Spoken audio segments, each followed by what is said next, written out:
Hebreus, capítulo 11.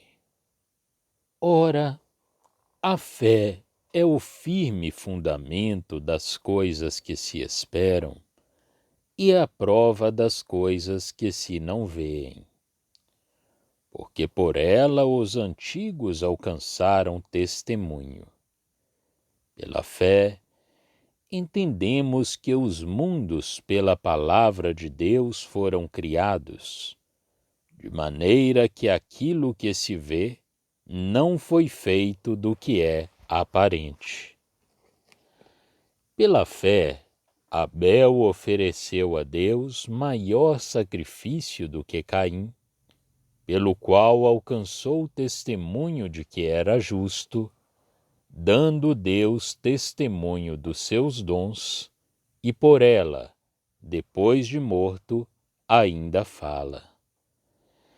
Pela fé, Enoque foi trasladado para não ver a morte, e não foi achado, porque Deus o trasladara, e visto como antes da sua trasladação, alcançou o testemunho de que agradara a Deus.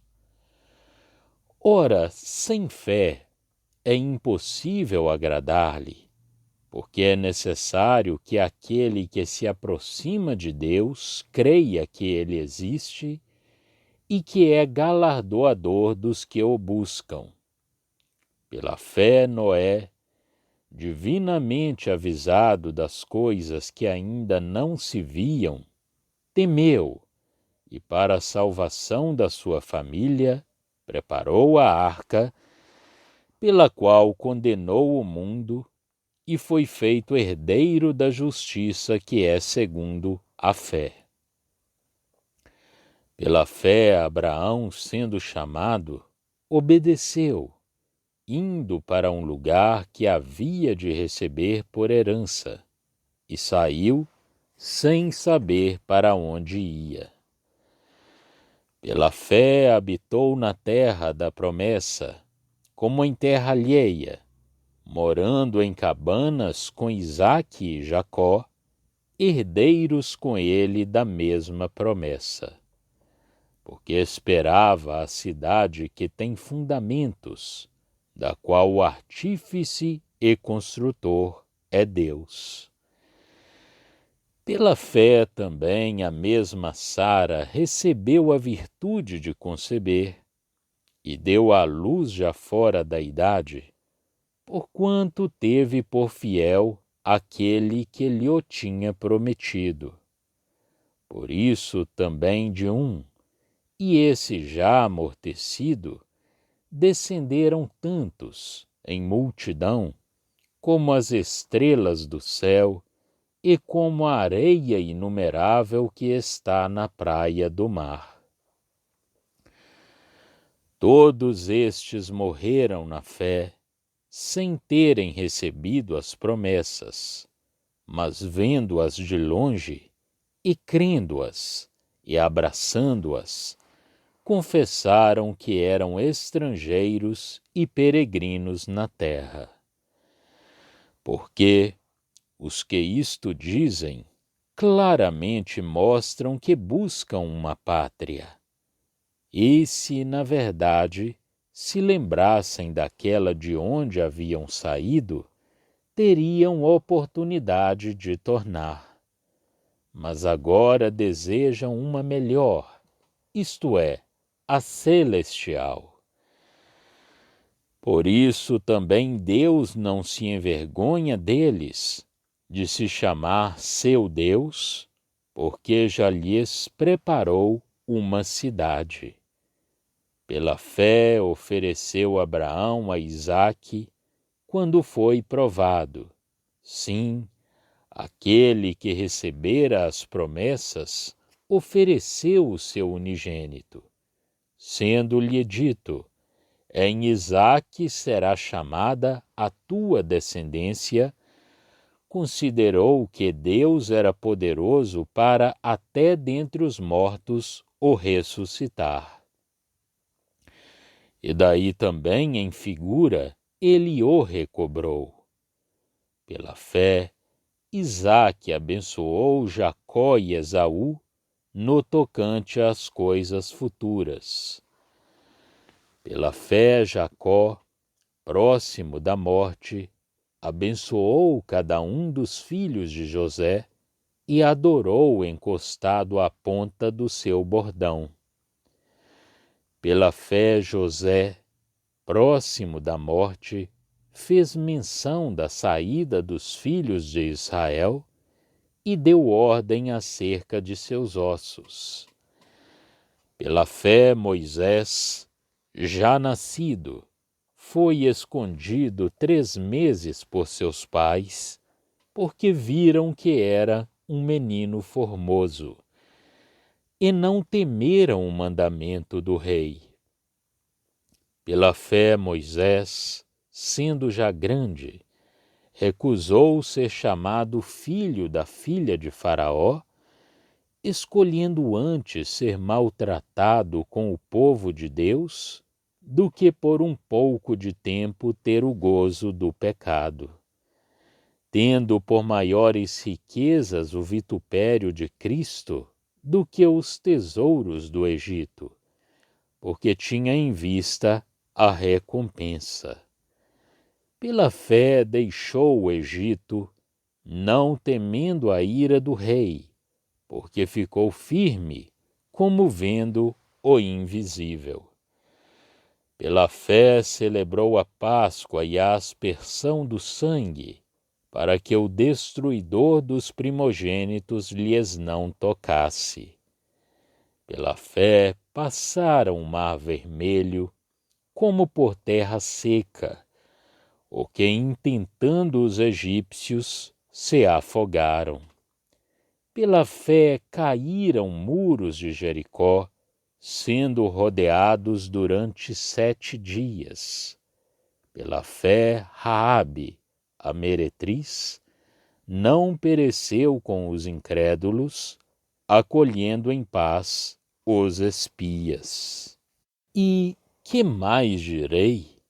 Faltar-me-ia o tempo contando de Gideão e de Baraque, e de Sansão, e de Jefité, e de Davi, e de Samuel e dos profetas, os quais pela fé venceram reinos, praticaram a justiça, alcançaram promessas, fecharam as bocas dos leões, apagaram a força do fogo, escaparam do fio da espada, da fraqueza tiraram forças, na batalha se esforçaram, puseram em fuga os exércitos dos estranhos.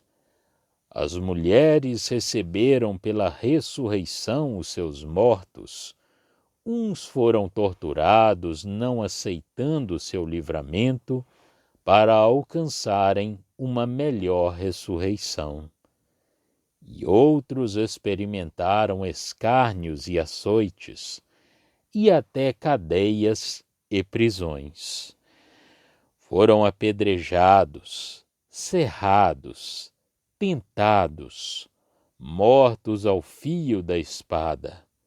Andaram vestidos de peles de ovelhas e de cabras, desamparados, aflitos e maltratados, dos quais o mundo não era digno, errantes pelos desertos e montes e pelas covas e cavernas da terra. E todos estes, tendo tido testemunho pela fé, não alcançaram a promessa, provendo Deus alguma coisa melhor a nosso respeito, para que eles, sem nós, não fossem aperfeiçoados. Hebreus, capítulo 11. Não é uma definição desse princípio que a epístola nos dá no início do capítulo 11, mas uma declaração da sua força e da sua ação. A fé realiza o que se espera, dá a essas coisas uma existência real, e é para a alma uma demonstração do que se não vê. Há muito mais ordem do que geralmente se pensa na série de exemplos da ação da fé que encontramos neste capítulo, embora esta ordem não seja o alvo principal. Assinalarei o que me parecer essencial.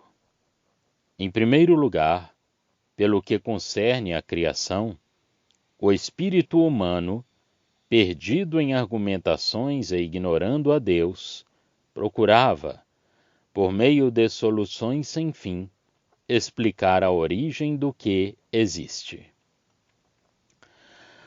Aqueles que têm lido as cosmogonias dos antigos sabem quantos sistemas diversos, qual deles o mais absurdo, têm sido imaginados para resolver aquilo que a introdução de Deus pela fé torna perfeitamente simples. A ciência moderna, com um espírito menos ativo e mais prático, detém-se nas causas secundárias e não se ocupa de Deus. A geologia substitui a cosmogogia dos indianos, dos egípcios, dos orientais e dos filósofos. Para o crente, o pensamento é simples e claro. O seu espírito está certo do fato e instruído pela fé. Deus, pela sua palavra, chamou tudo à existência. O universo não é uma causa primeira produtora. Existe pela vontade de Deus. E os seus movimentos são regulados por uma lei que lhe foi imposta. Aquele que tem autoridade para o fazer, fala, e a sua palavra tem uma eficácia divina. Ele diz, e a coisa existe. Sente-se que isto é digno de Deus, porque uma vez que se introduz a Deus, tudo se torna simples.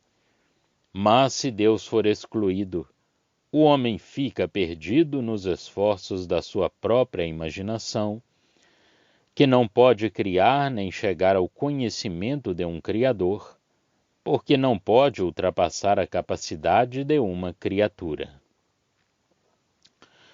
É por isso que, antes de entrar nos pormenores da forma atual de criação, a palavra de Deus diz simplesmente: no princípio criou Deus os céus e a terra. Gênesis 1:1. Tudo o que poderia ter acontecido entre o caos e a criação não faz parte da revelação. Isto é distinto da ação especial do dilúvio, a qual nos é dada a conhecer.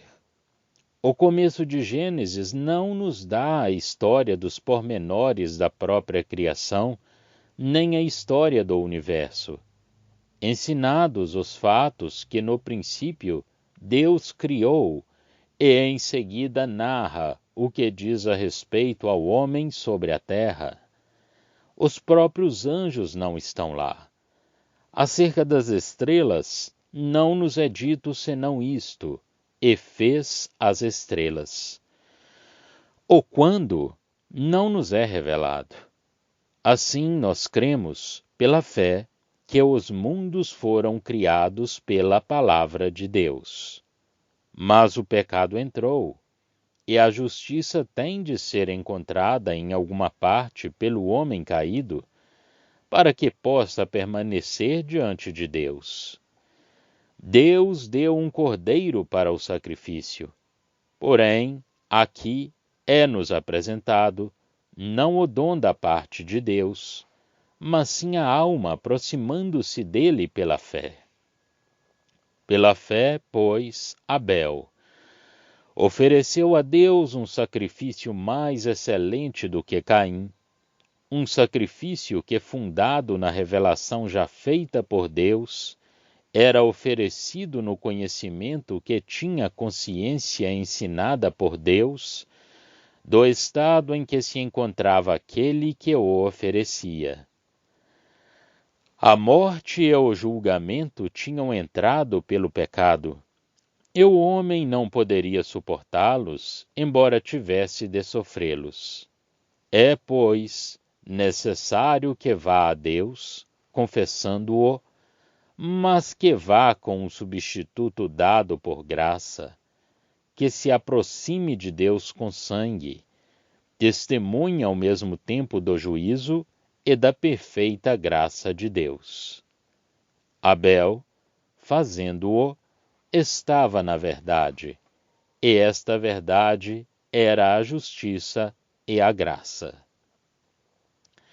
Ele aproxima-se de Deus e coloca o sacrifício entre si e Deus.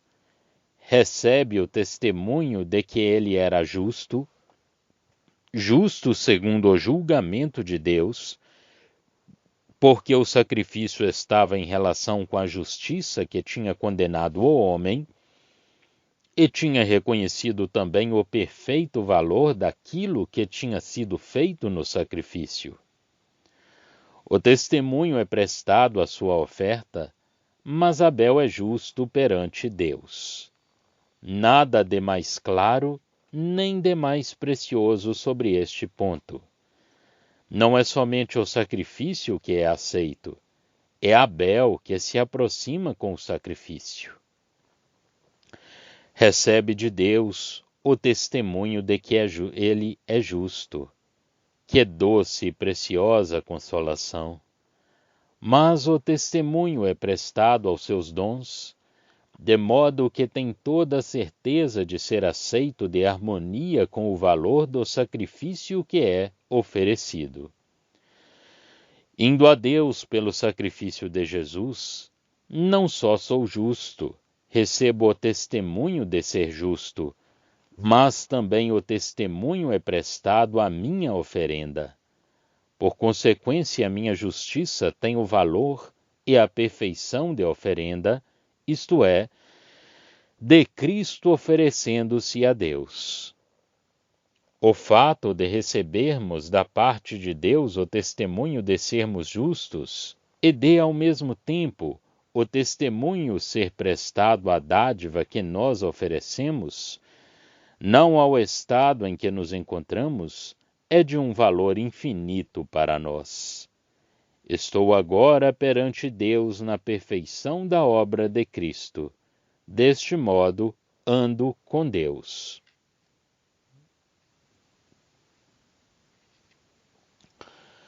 Pela fé, tendo a morte sido o meio da minha aceitação perante Deus, tudo o que concerne ao velho homem é abolido. O poder e os direitos da morte são inteiramente destruídos. Cristo sofreu-os. Assim, se Deus o quiser, vamos para o céu sem mesmo passarmos pela morte. Comparar 2 Coríntios 5, de 1 a 4. Foi o que Deus fez por Enoque, por Elias, como testemunho. Não só os pecados foram abolidos e a justiça de Deus estabelecida por meio da obra de Cristo, mas também os direitos e o poder daquele que tem o poder da morte foram inteiramente destruídos. A morte pode vir, sofrê-la é o nosso estado segundo a natureza, mas temos uma vida que está fora da sua alçada. A morte, se vier, não é senão um ganho. E embora seja só o poder de Deus que pode ressuscitar ou transformar, este poder foi manifestado em Jesus e tem já atuado em nós, vivificando-nos. Comparar Efésios 1, 19. Atua em nós no poder da libertação do pecado, da lei e da carne. Como poder do inimigo, a morte é vencida e é tornada um ganho pela fé, em vez de ser um julgamento sobre a natureza. A vida, o poder de Deus nesta vida, opera em santidade e em obediência neste mundo, e manifesta-se na ressurreição ou na transformação do corpo. é um testemunho de poder acerca de Cristo em Romanos 1:4. Mas resta ainda uma consideração bem doce a notar aqui. Enoque recebeu o testemunho de ter agradado a Deus antes de ser arrebatado. Isto é muito importante e muito precioso. Andando com Deus, temos o testemunho de lhe agradarmos, a doçura da sua comunhão, o testemunho do seu Espírito. Gozamos das suas comunicações conosco, na consciência da sua presença, na consciência de que andamos segundo a sua palavra. Sabemos que o nosso procedimento é aprovado por ele.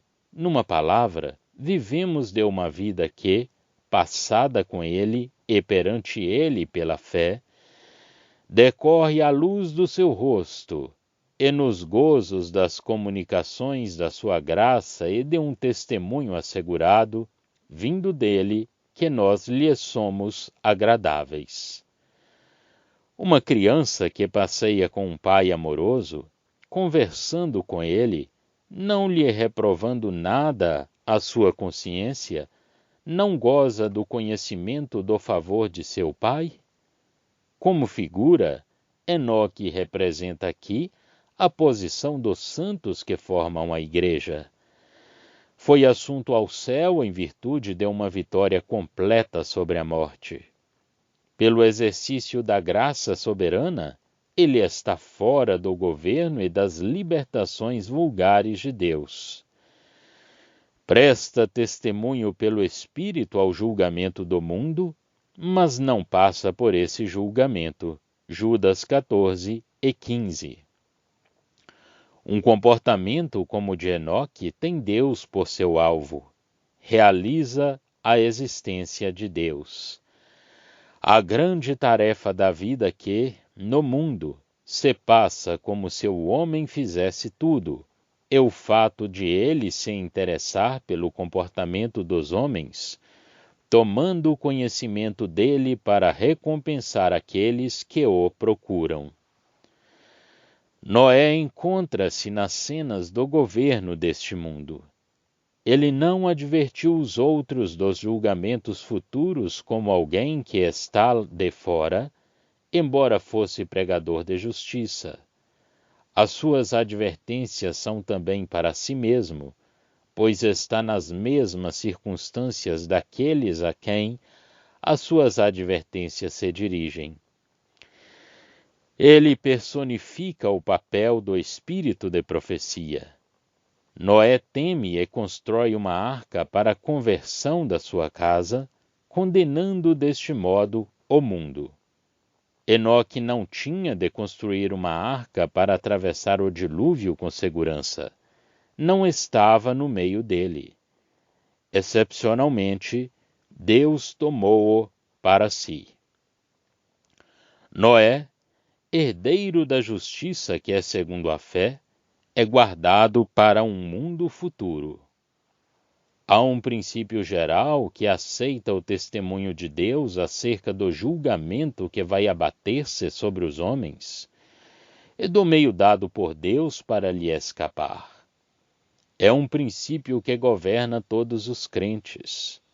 Mas há algo de mais concreto. Abel tem o testemunho de ser justo. Enoque anda com Deus, agrada a Deus, e é isento da sorte comum da humanidade, proclamando, como do alto, essa sorte que espera os homens e a vinda daquele que há de executar o julgamento. Enoque vai em frente até o cumprimento dos desígnios de Deus, mas nem Abel nem Enoque, assim considerados, condenam o mundo como um mundo no meio do qual eles andam, atingidos eles próprios pelas advertências dirigidas aos que nele habitam. Esta última posição é a de Noé. O profeta, embora libertado, está no meio do povo condenado. A igreja está fora. a arca de Noé condenava o mundo. O testemunho de Deus bastava para a fé. E Noé herda de um mundo destruído. Ele possui a herança de todos os crentes, a justiça pela fé, sobre a qual o novo mundo é também fundado. É a posição dos remanescentes dos judeus nos últimos dias. Atravessam os julgamentos de diante dos quais nós somos retirados, como não pertencendo ao mundo. Advertidos eles próprios dos caminhos do governo terrestre de Deus, serão testemunhas para o mundo dos julgamentos que vão chegar. Serão os herdeiros da justiça que é pela fé, e delas serão as testemunhas num novo mundo, onde a justiça será cumprida em julgamento por aquele que é vindo, e cujo trono sustentará o mundo, precisamente onde Noé fracassou. A expressão herdeiros da justiça, que é segundo a fé, significa, penso eu, que esta fé, que tinha governado alguns, estava resumida na pessoa de Noé, e todo mundo incrédulo condenado. Testemunha desta fé antes do novo juízo, Noé atravessa-o, e quando o mundo é renovado, ele é testemunha para todos da bênção de Deus que repousa sobre a fé, embora exteriormente tudo seja mudado. Assim, Enoque representa, em figura, os santos do tempo atual. Noé representa o remanescente judaico. Numa palavra, todos aqueles que são poupados para o século vindouro. O seu estado é expresso no fim de Apocalipse 7, assim como os dos judeus nos primeiros versículos do capítulo 14. Depois de ter estabelecido os grandes princípios fundamentais da fé em ação, o Espírito Santo apresenta em pormenor, verso 8, alguns exemplos da vida divina, sempre em relação com os conhecimentos judaicos, relação esta que o coração de um hebreu não poderia deixar de reconhecer, e ao mesmo tempo em relação com o alvo da epístola e as necessidades dos cristãos entre os hebreus. Nos primeiros exemplos que nos foram apresentados, vimos uma fé que reconhecia um Deus Criador, e em seguida os grandes princípios das relações dos homens com Deus, isto é, até ao fim, sobre a terra. No que se segue, versos 8 a 22, temos em primeiro lugar a paciência da fé quando ainda nada possui, mas se confia em Deus e espera, certo do cumprimento das promessas. Esta passagem pode subdividir-se assim. Primeiro, a fé que toma o lugar de um estrangeiro na terra, mantém-se porque deseja algo de melhor, e através da fraqueza encontra a força necessária para que as promessas se cumpram. É disto que tratam os versos 8 a 16. O efeito disto é que se entra na alegria de uma esperança celestial. Estrangeiros no país da promessa, e não gozando do efeito das promessas neste mundo, espera-se coisas mais excelentes ainda, coisas que Deus prepara em cima para aqueles que ama. Preparou uma cidade para tais homens. Em uníssono com Deus nos seus próprios pensamentos, nos seus desejos, respondendo pela graça às coisas em que ele encontra o seu prazer, eles são o objeto do seu interesse particular. Não tem vergonha de ser chamado o seu Deus. Abraão não só seguiu a Deus até o país que ele lhe indicou, mas também, sendo ali estrangeiro e não possuindo o país da promessa, é elevado na esfera dos seus pensamentos pela poderosa graça de Deus e, gozando da comunhão de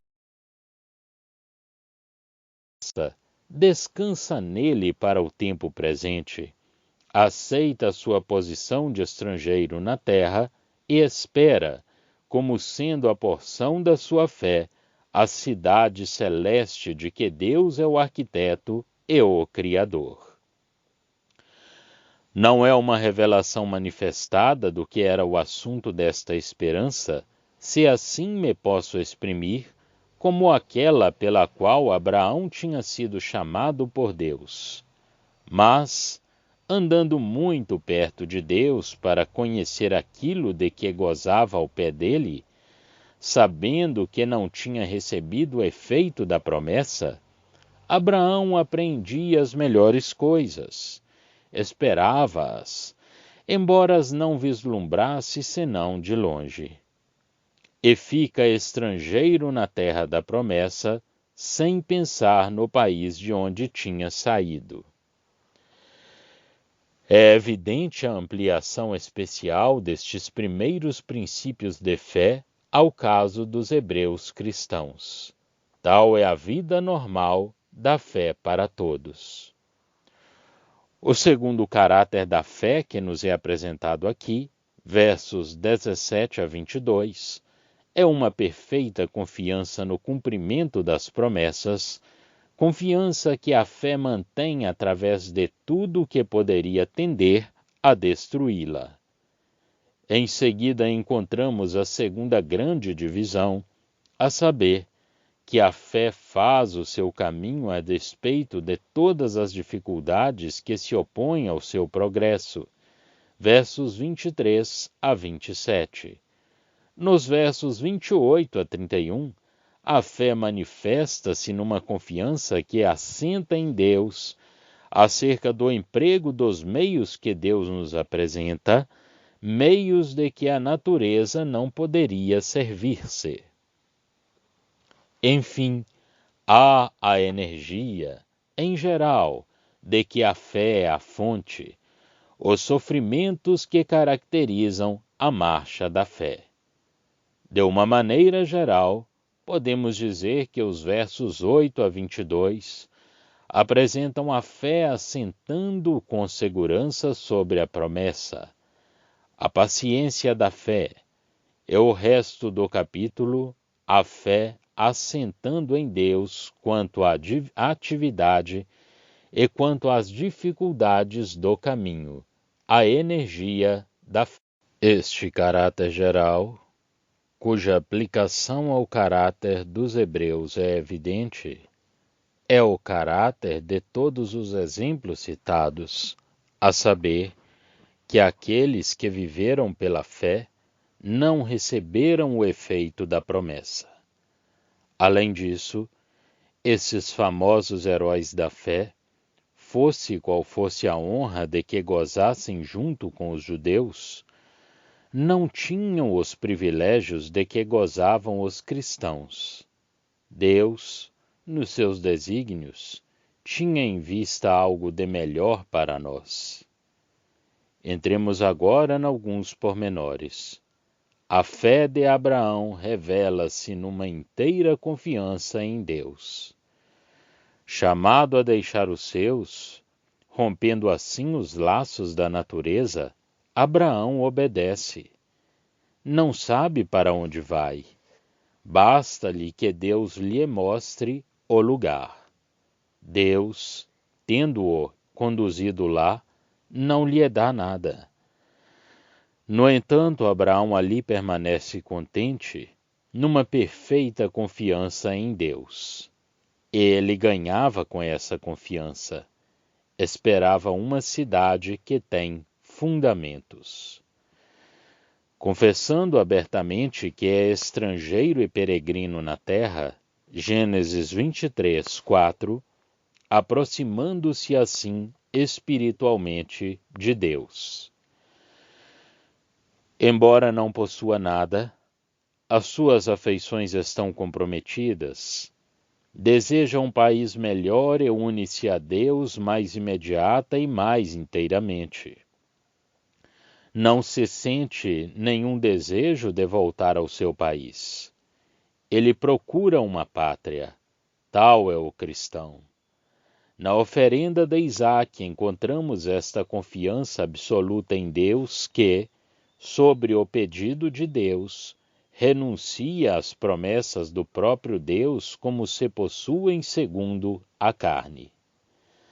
A fé está certa de que Deus as restituirá pelo exercício do seu poder, vencendo a morte e todos os obstáculos. Foi assim que o Cristo renunciou aos seus direitos messiânicos e foi até a morte, remetendo-se à vontade de Deus, confiando-se a Ele. E tudo recebeu em ressurreição.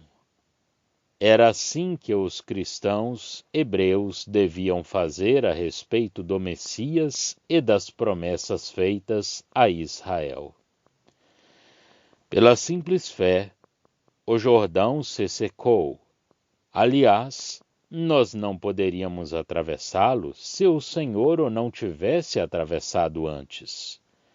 Note-se aqui que se ganha sempre confiando em Deus e renunciando a tudo por Ele, e que se aprende a conhecer algo mais dos caminhos do seu poder, porque renunciando, segundo a sua vontade, a uma coisa que Ele já deu, devemos esperar no poder de Deus para que nos conceda uma outra coisa. Abraão renuncia à promessa segundo a carne. Tem em vista a cidade que tem fundamento e sabe desejar uma porção celeste. Renuncia a Isaque, em quem estavam as promessas, e aprende a conhecer a ressurreição, porque Deus é infalivelmente fiel. As promessas estavam em Isaque. Deus devia, pois, restituí-lo a Abraão em ressurreição, uma vez que Abraão o oferecia em sacrifício. Em Isaque, a fé distingue a porção do povo de Deus segundo a eleição e a do homem tendo direito de primogenitura segundo a natureza. É o conhecimento dos caminhos de Deus em bênção e em juízo. Pela fé, Jacó, estrangeiro, fraco, já não tendo senão o pau com que tinha atravessado o Jordão, adora a Deus e anuncia a dupla porção do herdeiro de Israel, daquele que foi separado dos seus irmãos, tipo do Senhor, herdeiro de todas as coisas. Sobre isto assenta o princípio da adoração. Pela fé, José, estrangeiro, que representa aqui Israel longe do seu país, conta com o cumprimento das promessas terrestres. Note-se que, nestes casos, encontramos os direitos de Cristo em ressurreição, o julgamento da natureza e a bênção da fé, segundo a graça, a herança de todas as coisas, celestes e terrestres, por Cristo, e o regresso futuro de Israel ao seu país. Todos estes exemplos são a expressão da fé na fidelidade de Deus, no cumprimento dos seus desígnios no porvir. No que se segue, encontramos a fé que ultrapassou todas as dificuldades que se apresentam no caminho do homem de Deus, caminho que Deus lhe traça na sua peregrinação para o gozo das promessas. A fé dos pais de Moisés não tem em conta a cruel ordem do rei egípcio. Escondem o filho que Deus, respondendo à fé deles, soube guardar por meios extraordinários, pois não havia maneira de o conservar de outro modo. A fé não raciocina, atua sob o seu ponto de vista e deixa o resultado a Deus. Mas o meio que Deus empregou para a conservação de Moisés tinha colocado este, com pouca diferença, na posição mais elevada do reino. Ali, ele tinha adquirido remetendo-se à vontade de Deus, confiando-se a ele, e tudo recebeu em ressurreição. Era assim que os cristãos hebreus deviam fazer a respeito do Messias e das promessas feitas a Israel. Pela simples fé, o Jordão se secou. Aliás, nós não poderíamos atravessá-lo se o Senhor ou não tivesse tudo o que aquele século podia dar a um homem notável pela sua energia e pelo seu caráter. Mas a fé faz da sua obra, inspirando afetos divinos que não procuram uma direção para a conduta nas circunstâncias em que nos encontramos colocados, mesmo quando essas circunstâncias devem a sua origem a intervenções extraordinárias da providência. A fé tem os seus objetos próprios, dados pelo próprio Deus, e governa o coração em vista desses objetos. Dá-nos um lugar e relações que dominam toda a vida, e não deixa nenhum lugar a outros motivos e a outras esferas de afeição que repartiriam o coração, porque os motivos e os afetos que governam a fé são dados por Deus, e isto para formar e governar o coração. Os versos 24 e 26 desenvolvem este ponto. É um princípio muito importante, porque se alega frequentemente a providência de Deus como razão para não se andar pela fé. Nunca a intervenção da providência foi tão notável como quando colocou Moisés na corte de Faraó. E esta intervenção produziu seu resultado, mas não o teria produzido se Moisés não tivesse deixado a posição em que a providência o tinha colocado.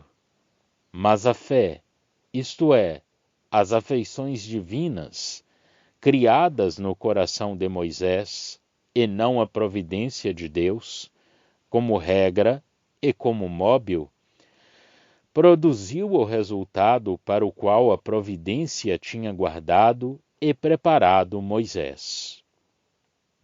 A providência de Deus governa as circunstâncias.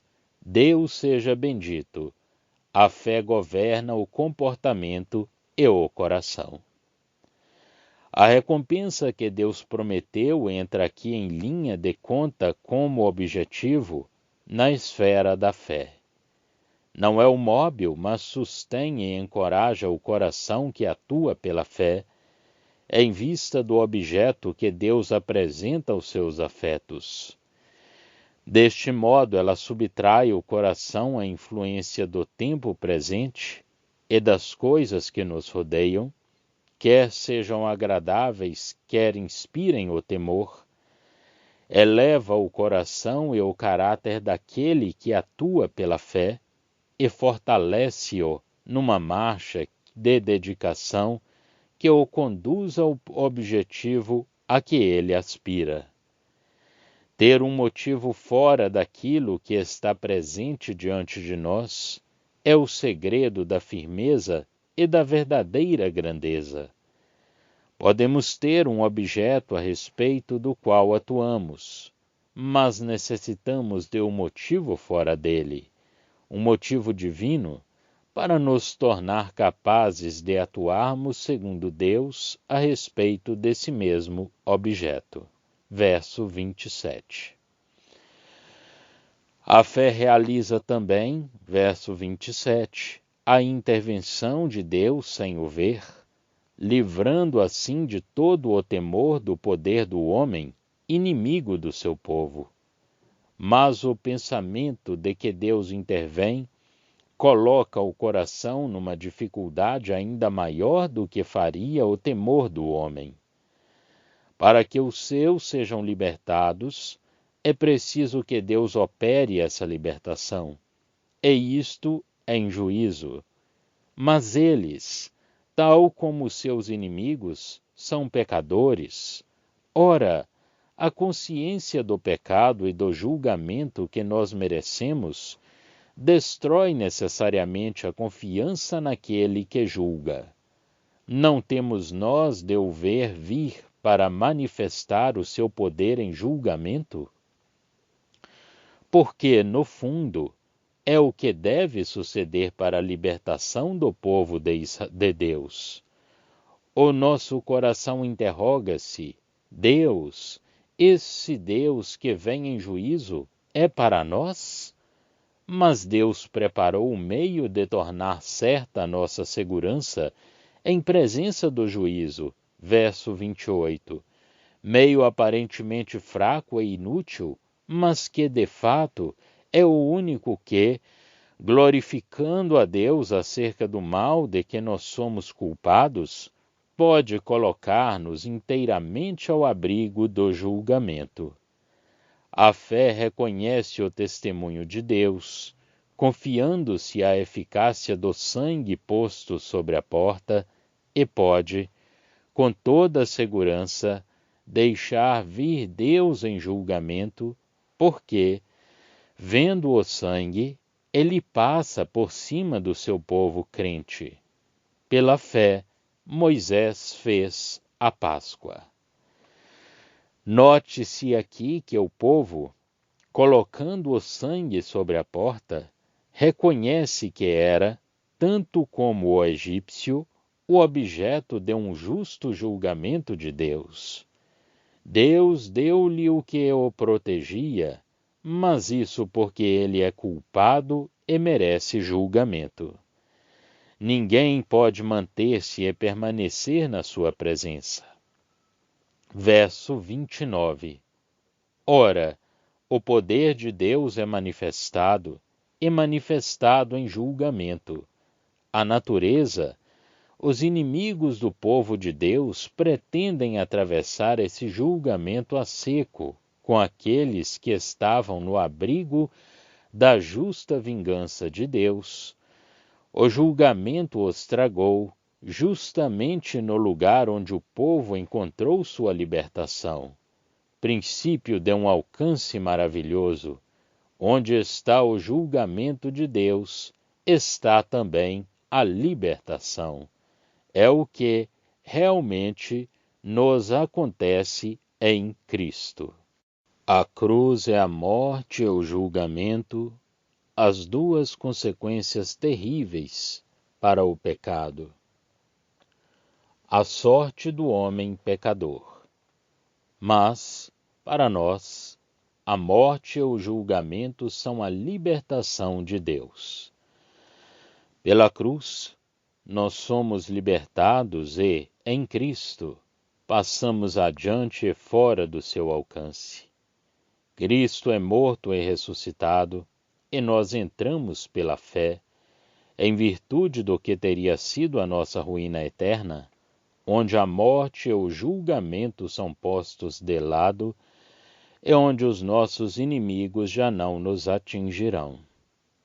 Passamos através deles sem sermos atingidos. A morte e o julgamento protegem-nos do inimigo, são a nossa segurança. Mas nós entramos numa nova esfera, gozamos do efeito, não só da morte de Cristo, mas também da sua ressurreição.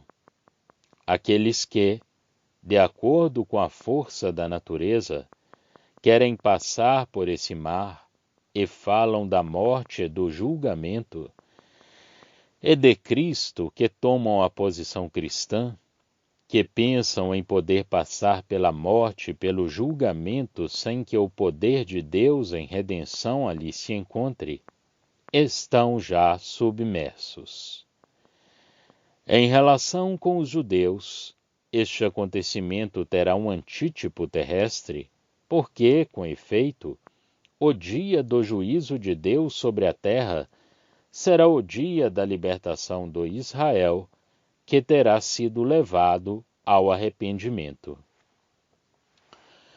Esta libertação no Mar Vermelho vai mais longe do que a proteção pelo sangue no Egito. Pela Páscoa, onde Deus, na expressão da sua santidade, executava o julgamento contra o mal, era preciso que se fosse posto ao abrigo desse julgamento, que se fosse protegido do justo juízo do próprio Deus. Deus, vindo para o executar, ficava de fora por causa do sangue. O povo estava em segurança diante do juiz. Esse julgamento tinha o caráter do juízo eterno, e Deus tinha o caráter de juiz. No Mar Vermelho não havia apenas a libertação do julgamento suspenso sobre o povo. Deus estava ativo em amor e em poder para o povo. A libertação era uma libertação atual. O povo saía de um estado em que se encontrava escravizado para entrar num outro diferente. Ali estava o poder do próprio Deus fazendo atravessar o seu povo sem que este fosse atingido, o que, de outro modo, teria sido a sua destruição. Assim, para nós, o Mar Vermelho representa a morte e a ressurreição de Cristo, nas quais nós temos parte. A redenção que Cristo realizou, introduzindo-nos num estado totalmente novo, inteiramente fora da natureza. Já não estamos na carne. Em princípio, a libertação terrestre do povo judeu, do remanescente judeu, será a mesma. Fundada sobre o caráter de Cristo ressuscitado e sobre a procriação realizada na sua morte, esta libertação será feita por Deus, que intervirá a favor dos que se voltarem para Ele pela fé. Ao mesmo tempo, os seus adversários, que são também os do seu povo, serão destruídos pelo mesmo julgamento que preservará aqueles que eles tiverem oprimido. Verso 30. Mas se as dificuldades não estavam todas superadas, a redenção estava cumprida, a libertação efetuada, e o Deus de libertação estava com o povo. Perante ele, as dificuldades desapareciam. O que constitui dificuldades para o homem não é nada para Deus. A fé confia-se em Deus. Emprega meios que bem exprimem esta confiança. Os muros de Jericó caem perante o som das trombetas, quando Israel os rodeou durante 7 dias, fazendo soar 7 vezes essas trombetas. Raabe, em presença de todo o poder ainda intacto dos inimigos de Deus e do seu povo, identifica-se com este último ainda antes de ele ter alcançado a primeira vitória, porque tem a consciência de que Deus está com ele. Embora estrangeira para esse povo, quanto à carne, escapa pela fé ao julgamento que Deus executa sobre a sua nação. Verso 32. Aqui o apóstolo cessa de seguir os pormenores de Israel, estabelecido no país da promessa, fornecia menos ocasiões de desenvolver, por meio de exemplos, os princípios sobre os quais a fé atuava, embora os indivíduos devessem ainda agir pela fé. O Espírito Santo recorda, de um modo geral, Alguns desses exemplos em que a fé se reproduz sob diversos caráteres de energia e de paciência e sustém as almas em todas as espécies de sofrimentos. A glória dele é ao pé de Deus. O mundo não é digno deles. Eles não tinham recebido o efeito das promessas. Deviam viver de fé, tal como os hebreus a quem o apóstolo se dirige. Todavia, estes últimos tinham privilégios que os antigos fiéis de modo nenhum possuíam. Nem eles nem os cristãos foram levados à perfeição, quer dizer, à glória e na qual eles devem ter parte. Abraão e outros esperaram esta glória e nunca a possuíram. Deus não quis dar-lhe sem nós. Mas ele não nos chamou só pelas revelações que lhes fez. Tinha reservado algo de melhor para os tempos do Messias rejeitado. As coisas celestiais tornam-se coisas do tempo presente, coisas plenamente reveladas e já possuídas em espírito pela união dos santos com Cristo e pela entrada atual no lugar santíssimo em virtude do seu sangue. Não se trata agora de uma promessa, nem de uma vista distinta de um lugar, visto do exterior e cuja entrada não é ainda permitida, nem de relações com Deus que não sejam fundadas sobre a entrada adentro do véu, sobre a entrada da sua própria presença. Agora nós entramos com plena liberdade, pertencemos ao céu. É ali que se encontra a nossa cidadania. Ali estamos em nossa casa. A glória celeste é a nossa porção presente, tendo Cristo ali entrado como nosso precursor. Temos no céu um Cristo, homem glorificado. Abraão não o tinha. Marchava sobre a terra num espírito celeste, esperando uma cidade, sentindo que nada mais podia satisfazer os desejos que Deus tinha posto no seu coração.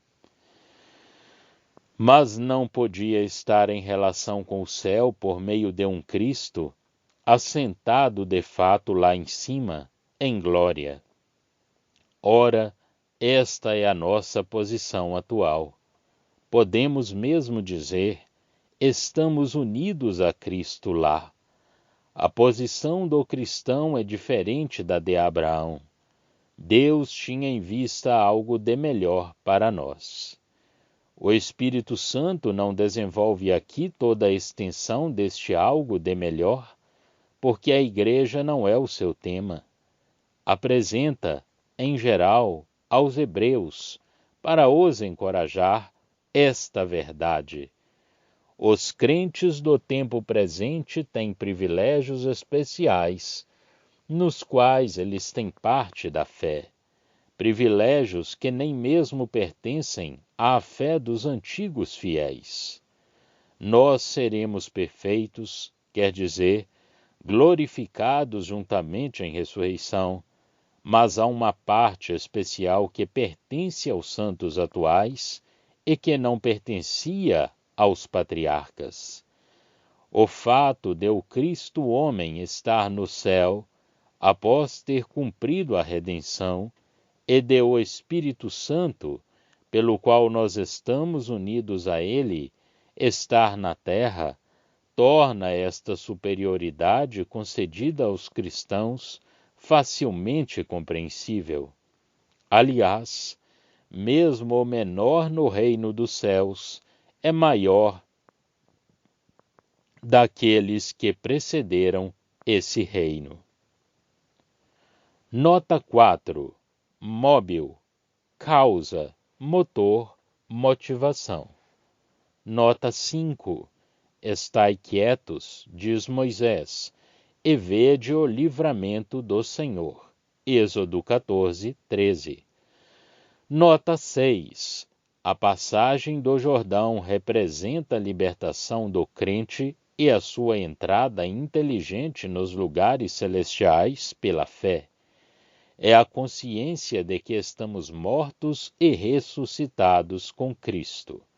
O Mar Vermelho fala-nos do poder e da redenção cumprida por Cristo. Já estão disponíveis para leitura os comentários do Novo Testamento e do Antigo Testamento de João Nelson Darby. Estão nos formatos de livro, e-book, também aplicativo para o celular Android. Visite o nosso site www.palavrasdoevangelho.com.